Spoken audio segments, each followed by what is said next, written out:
তাসলিমা নাসরিন, যাকে আমরা নাস্তিক বলে চিনি, কিন্তু আমি মনে করি সে আসলে নাস্তিক না, সে হচ্ছে ইসলাম বিদ্বেষী। কারণ নাস্তিকদের কোনো ধর্ম হয় না, কিন্তু সে সর্বদাই ইসলামকে নিয়ে শুধু কটূক্তি করে। সে কিন্তু অন্য ধর্মকে নিয়ে তার কোনো সমস্যা নেই, তার সমস্যা হচ্ছে শুধু ইসলাম নিয়ে। সেই ইসলামকে নিয়ে কটূক্তি করার কারণে কিন্তু তাসলিমা নাসরিনকে 1994 সালে তৌহিদি জনতা এবং ইসলামপ্রেমী মানুষ তাকে এই দেশ থেকে বিতাড়িত করেন এবং সেই পলাতে বাধ্য হয়। এক পর্যায়ে সে সুইডেন এবং জার্মানিতে 96 সাল পর্যন্ত বসবাস করে। তারপর থেকে আস্তে আস্তে ভারতে বসবাস করা শুরু করে এবং ইসলাম নিয়ে তার বিদ্বেষীমূলক পোস্ট একের পর এক সোশ্যাল মিডিয়াতে ছড়াইতে থাকে এবং বই লিখতে থাকেন। তো তারই ধারাবাহিকতায় আজ কিছুদিন যাবৎ স্বৈরাচার পতন হওয়ার পর থেকেই সে বাংলাদেশ নিয়ে শোরগোল এবং বাংলাদেশের সাধারণ জনগণকে নিয়ে একের পর এক সোশ্যাল মিডিয়াতে পোস্ট দিয়ে যাচ্ছে এবং আখ্যা দিচ্ছে কি তারা জঙ্গি, জিহাদি এই ধরনের। যেমন ইদানিং একবারে অতিরিক্ত মাত্রায়, সেটা হচ্ছে আপনার ঘন্টায় ঘন্টায় সে শুধুমাত্র বাংলাদেশ নিয়ে পোস্ট করে যেতেছে। এটা দেখেন আপনার মাত্র 19 মিনিট আগের পোস্ট। আইসিস জঙ্গি পতাকা হাতে নিয়ে আমাদের নতুন প্রজন্ম GNG5 আগস্ট পর্যন্ত এদের হাতে ছিল বাংলাদেশের পতাকা, এখন তারা জঙ্গি হয়ে গেছে।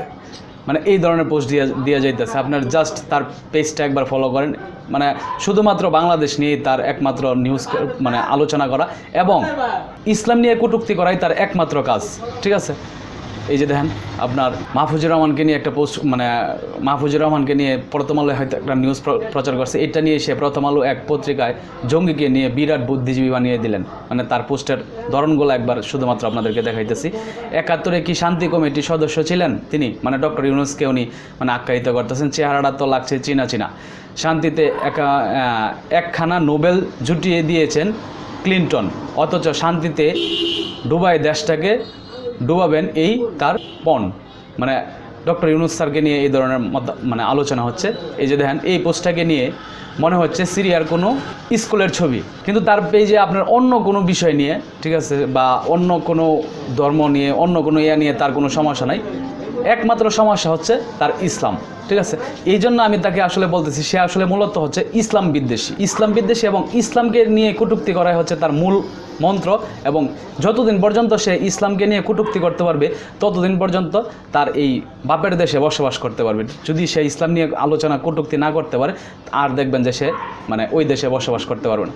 তো তার এখন একমাত্র রাস্তায় হচ্ছে এই ইসলাম বিদ্বেষিতা। ঠিক আছে, যতদিন পর্যন্ত সে ইসলামের বিরোধিতা করতে পারবে, ইসলামকে নিয়ে সে কটূক্তি করতে পারবে, ততদিন পর্যন্ত সে ভারতে ঠিকমতো বসবাস করতে পারবে। এখন আসলে আমরাও তারও আসলে কিছু করার নাই, কারণ তার যদি পেট চালাইতে হয়, কিছু যদি টাকা পয়সা পাইতে হয় কোনো ইন্ধনদাতার কাছ থেকে, তাইলে কিন্তু তার এই কাজগুলো করে যেতেও। এই কারণে সে এই কাজগুলো খুব অনায়াসে সে করে যেতেছে। এছাড়া আসলে তার কোনো রাস্তা নাই, বাঁচার মতো কোনো রাস্তা নাই। কারণ তার এই দেশের জনগণ কোনোদিনও এই দেশে তারা আসতে দিবে না, কারণ তারা ইসলাম প্রেমী মানুষ, ইসলামের জন্য তারা জীবন দিতে পারে। কিন্তু তার মতো নাস্তিককে এই দেশে আসলে জায়গা দিবে না, এটা ও ভালো করে জানে। এই কারণে সে আসলে একের পর এক ইসলামের প্রতি এই ধরনের বিদ্বেষমূলক প্রচারণা চালানো যেতেছে।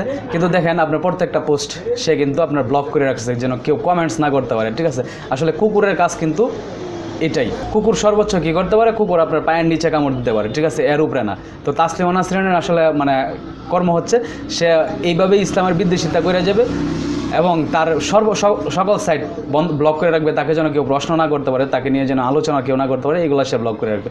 এই হচ্ছে তাসলিমা নাসরিন, এই হচ্ছে বর্তমান ইসলাম বিদ্বেষীদের অবস্থা। ঠিক আছে, এই ধরনের আরও কিছু ইসলাম বিদ্বেষী আছে, যেমন ধরেন আপনার আসাদ নূর নামে এক কুত্তা আছে। ঠিক আছে, কুকুর আছে। এই কুকুর আপনার হ্যাঁ বিদেশে বৈশা এই ধরনের ইসলামের অপপ্রচার, ইসলাম নিয়ে প্রপাগান্ডা তারা চালায় যেতেছে। কিন্তু অন্য ধর্ম নিয়ে তাদের কোনো সমস্যা নেই।